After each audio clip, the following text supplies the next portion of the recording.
The Coptic Solidarity as Assyrian Aid Society.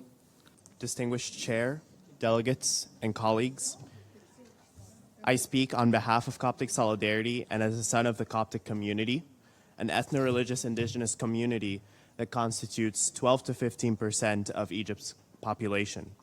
First, in response to a member state's previous statement rejecting Coptic indigeneity in Egypt's land, I would like to echo the Special Rapporteur on Indigenous Issues report from last year.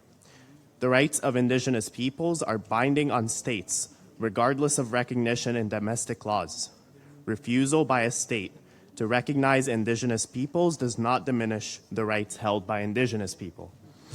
In the last year alone, the Coptic people have faced increasing discrimination and violence against their individual members and institutions, both by state and non-state actors.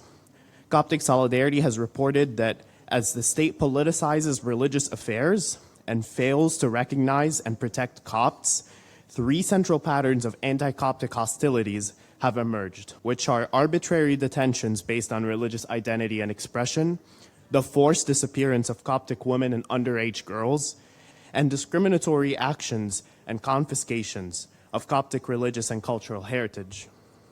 State authorities have targeted Coptic and Christian heritage sites and institutions by using courts to confiscate historic and agricultural land plots, and deploying security forces to quash any dissent. This growing pattern began with land grabs at St. Catherine's Monastery, a World Heritage Site, and has since extended to include a church wall in Cairo and even a monastery's farmland in Fayoum. These actions are a clear violation of Copts' right to self-determination of their own lands and property. Anti-Coptic hostilities have impacted our people as individuals as well. State authorities have increasingly weaponized blasphemy and terrorism charges against Copts and other groups to repress our identity. For instance, state authorities have detained and sentenced Dr. Agostino Samaen, a Coptic human rights defender, to 5 years in prison. He was tried and sentenced with no notification to his family or lawyer.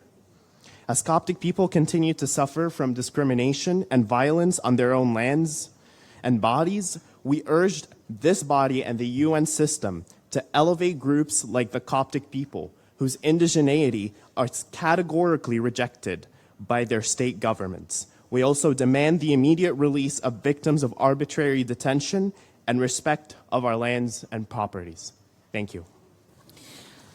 I thank the representative of the Coptic Solidarity Assyrian Aid Society.